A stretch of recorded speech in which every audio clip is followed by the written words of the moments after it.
तो hello friends, हमारे NICU में एक नया बेबी पेशेंट जो है वो एडमिट हुआ है और इसको वार्मर मशीन पे रखा गया है। आप देख सकते हैं यहाँ पे।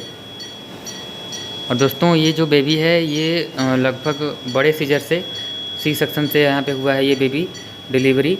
और ये डिलीवरी करते समय जो एम्बिलिकल फ्लूइड होता है मदर का, वो इसने सक कर लिया था अपने मुंह से। पेट में इसके काफ़ी जो एम्बिलिकल फ्लूइड होता है मदर का, वो इसके पेट में भर गया है। इसकी वजह से इसके जो ऑक्सीजन था वो मेंटेन नहीं कर पा रहा है। इसको सांस लेने में धीरे धीरे दिक्कत होने लगा। ये बेबी लगभग अभी 2 दिन का है। और आप देख सकते हैं इसका जो पाम है, हाथ का हथेली, ये पूरा ब्लू है। आप देख सकते हैं ये भी, और ये वाला भी, ठीक है। ये देख सकते हैं आप, ब्लू है पूरा, यानी लैक ऑफ ऑक्सीजन। इसके बॉडी में जो ऑक्सीजन की डिफिशियंसी है, जिससे ये बेबी सांस ले नहीं पा रहा था, जिसकी वजह से डॉक्टर ने इसको वेंटिलेटर सपोर्ट पे रखा हुआ है। आप देख सकते हैं इसको जो है ईटी लगा हुआ है। ये इसको बोलते हैं ईटी, इंडोट्रैकियल ट्यूब, जो इसके लंग्स में यहाँ पे इंसर्ट किया गया है ताकि ये आसानी से सांस ले पाए।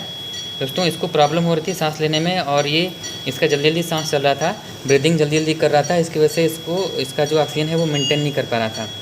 तो इसको जब ये हॉस्पिटल में आया तो हॉस्पिटलाइज यहाँ पे वेंटिलेटर मशीन पे यहाँ पे इसको रखा गया है। आप देख सकते हैं यहाँ पे इसका जो वेंटिलेटर मशीन है कुछ इस तरीक़े से है।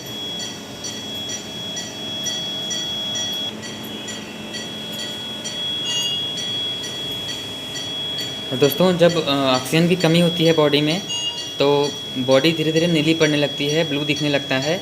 तो आपको पहले ही ध्यान देना है कि अगर आपका जो बेबी है वो उसकी बॉडी नीली हो रही है और इसका जो हथेली है वो नीला दिख रहा है, या पैर का जो तलवा है वो आपको ब्लू दिखाई दे रहा है, तो आपको तुरंत डॉक्टर के पास जाना है हॉस्पिटल में, ताकि अच्छे डॉक्टर जो होते हैं वो आपको तुरंत देख करके बता देंगे, ताकि आपका जो बेबी है वो सेफ बच सकता है।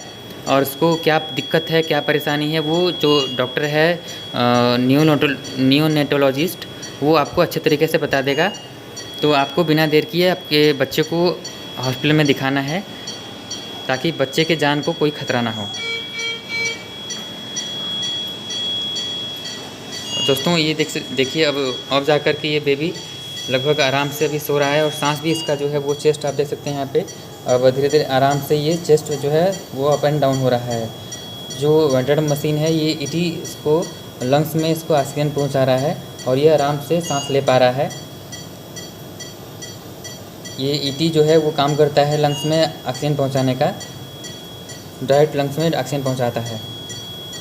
और ये जो आप देख सकते हैं यहाँ पे, ये जो रॉयल्स ट्यूब है इसके नोजल में डाला गया है नाक में, क्योंकि इसका जो एम्बिलिकल फ्लूइड है, यानी जो पेट में इसके जो एम्बिलिकल फ्लूइड डिलीवरी के समय जो ये सक किया है बेबी, वो आसानी से बाहर आ पाए।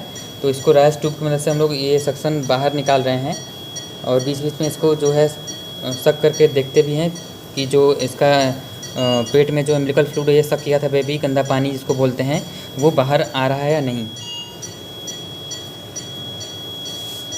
और ये बेबी अब जा कर के आराम से सोया हुआ है, और कुछ देख सकते हैं इसका जो रिफ्लेक्स भी है वो आ रहा है धीरे धीरे।